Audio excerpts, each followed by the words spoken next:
চলাফেরা ওঠা বসা প্রমাণ করে দিয়ে গেল যে 5 বছর আমি ইউনিয়নের মেম্বার ছিলাম না, ইউনিয়নের চেয়ারম্যান ছিলাম না, উপজেলা চেয়ারম্যানের মতো না, মেয়র না, আমি এমপি শুধু আমি মন্ত্রী ছিলাম, কিন্তু 4 আনাও দুর্নীতি করি নাই। সুবহানাল্লাহ বলতে পারেন না? এই কথাগুলো এত সত্য কথা বলতে গেলে যাদের রাগ হয়, আমার মনে হয় ওদের জন্মে সমস্যা আছে। আমি নিচে নামতে পারলাম না ভাই। এর চাইতেও যদি ভালো মানুষ বাংলাদেশে দেখতে চান তো ফেরেশতা জিবরাইল ছাড়া আর পাওয়া যাবে না। আমরা তো মানুষ, আমাদের চলাফেরা করা লাগে।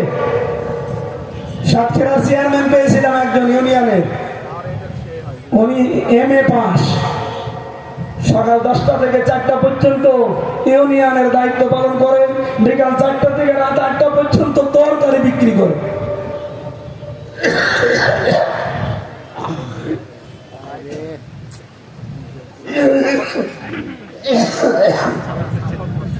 বাংলাদেশ জামাত ইসলামী এরকম মানুষগুলো উপহার দিয়েছে, এখনো সামনে দিচ্ছে।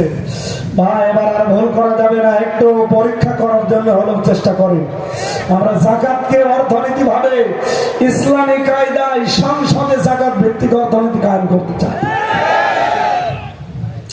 ওয়া আমানতুম বিরাসূলি, আল্লাহ পাক বলেন মুসা নবীর এই নাকিবদেরকে বলেছিলাম এলাকায় যে আমার রাসূলদের উপর ঈমান আনবা।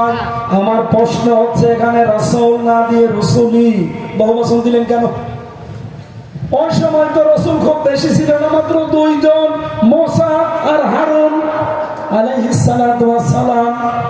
কিন্তু আল্লাহ রাসূলই দিলেন কেন?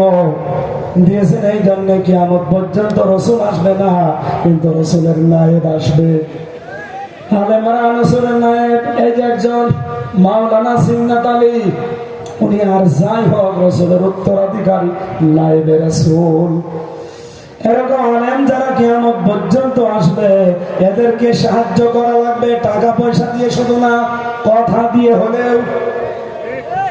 ওয়াজ্জারতুমুহুম, তাদেরকে সহযোগিতা করবেন, সেভাবেই হোক, পেছনে থেকে হোক। আর আল্লাহকে যারা উত্তম ঋণ দান করবে, তার মানে আল্লাহর বিধান কায়েম করার জন্য তার সার্বভৌমভাবে চেষ্টা চালাবে। আল্লাহ বলেন 5টা কাজ যদি নিজ নিজ এলাকায় যে করতে পারো, কি করবো আমি জানো? লাউ কাফিরান্না আনকুম সাইয়্যাতিকুম, তোমাদের পেছনের যত অপরাধ ছিল আমি আল্লাহ সব মাফ করে দেব। জান্নাত, আল্লাহ পাক বলেন আমি এমন একটা জান্নাতে তোমাদেরকে প্রবেশ করাবো, তাজরি মিন তাহতিহাল আনহার, যার তলদেশে নদী আর নহর প্রবাহমান। ফামান কাফারা বাদা যালিকা মিনকুম, আমার বক্তব্য শোনার পরেও যদি কেউ আবার টান করে, মন উল্টা করে, এবার টান করে পেছন ফিরে চলে যায়, ফাকাদ দাল্লা সাওয়া সাবিল, ওই স্পষ্ট বিভ্রান্তির ভেতরে চলে গেল। এই ঘোষণাকার আমি তো শুধু অ্যাডভার্টাইজ করলাম আপনাদের সামনে। আপনি আরো বিস্তারিত দেখতে চাইলে সূরা মায়দার 12 নম্বর আয়াতটা বাড়ি যায় ইবনে কাসির ফি জিলালিল কোরআন তাফসীর আকারে একটু মিলিয়ে দেখেন, আপনার জীবনও পরিবর্তন হতে বাধ্য ইনশাআল্লাহ। আমি ছেলে থাকাকালীন কয়েকটা বই একটু টাচ দিয়েছিলাম, বিশেষ করে মেয়েদের জীবনের উপর। পারিবারিক জীবনে এমন মানুষ এখানে নেই যে কম বেশি গন্ডগোল নেই। 100 জনের 99 জন পরিবারে আর ঝামেলা গন্ডগোল লেগে আছে। এটা কি করে মিটাতে হয় সেই পদ্ধতিগুলো আমি লিখেছিলাম। রাজশাহীর তাজিব সেন্টার মাওলানা আলী আহমদ আখন্দ এখানে আছে না, উনি ওখান থেকে ছাপা এই বইটা। আমার গাড়িতে কয়েক পিস আছে, আপনার স্ত্রীর জন্য, মেয়ের জন্য, মায়ের জন্য নিয়ে যাবেন। এটা পড়াবেন তাদেরকে, মেয়ে বিয়ে দেওয়ার আগে এটা পড়াবেন, অন্তত জামার সাথে সে গন্ডগোল করবেন। নিজের স্ত্রী যাদের অবাধ্য আছে এই বইটা পড়াবেন। আদর্শ নারী বলে একটা আছে, আর দাম্পত্য জীবনে পারিবারিক ঝামেলা কি এবং এটা মিটাতে হয় কি কি করলে, এটা নিজে পড়াবেন। আমার কণ্ঠ আর পারছে না, গলা ব্যথা করছে, আজকের মতো শেষ করছে। আরো মাহফিল আছে আশপাশে, তো দোয়া করেন কণ্ঠটা আল্লাহ তুলে দিক, সামনে কথা বলবেন। যে গাড়ি আছে ওখানে সভাপতি সাহেবের কথা শোনার পরে আমরা একটু হালকা মনোজাত করে দেব।